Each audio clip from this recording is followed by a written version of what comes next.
No, kyllä. Joo. Pittikö sä siirtää vähän eteenpäin, että mä saan kolattua tän auton? No niin, siirtää! Joo, kyllä. Hei, tää koko kadun pätkä on Steinway-säätiön omistuksessa, eiks joo? Ja en mä sitä siirrä nyt kyllä yhtään mihinkään. No mitään merkitystä, mun pitäisi saada nää lumet luotua, ihmiset pääsee kuulemaan. Kyllä. Se on nyt parkissa siinä. Jos sulla on ongelmia sen kanssa, sinä ota se pois. Kato, lähetä mulle lasku.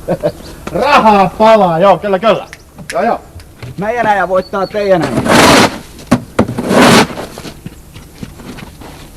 Mitä sä sanoit? Sanoin, että meidän äijä vetää teidän äijää lättyy koska vaan. Miten niin? Koska meidän äijällä on pronssia nyrkkeilyssä. No ei pronssi. varmaan vedä lättyy meidän äijää. Meidän äijällä on kato painonnostosta hopeeta. Meidän äijä vetää kireenis kun teidän äijän palleisia sitten tosta. Meidän äijä on 2 metriä pitkä. 205 meidän äijä. Ei, mitä Otuutta. No ei varmaan, meidän äijä on kauhea karpaasi. Varmaan voittaa teidän äijä ihan kevyesti.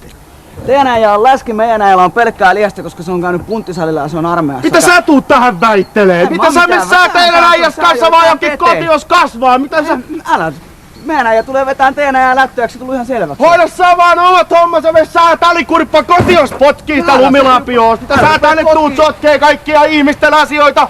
Yksi juttu, mikä on aivan varma, niin teidän äijä saa lättyä meidän äijä. No mä äitä saa nimittäin aika rajusti, missä saa kotios kasvaa. Lumipalloilla mua. Joo. Pidä sä se pääski talikurppa, mitä sä tuut... Täällä on aivan arvosta meininkiä tuolla. Vielä turista asioista huutaa mulle. Yksi asia on selvä, meidän äijä voittaa teidän äijä. Me sää kotios kasvaa.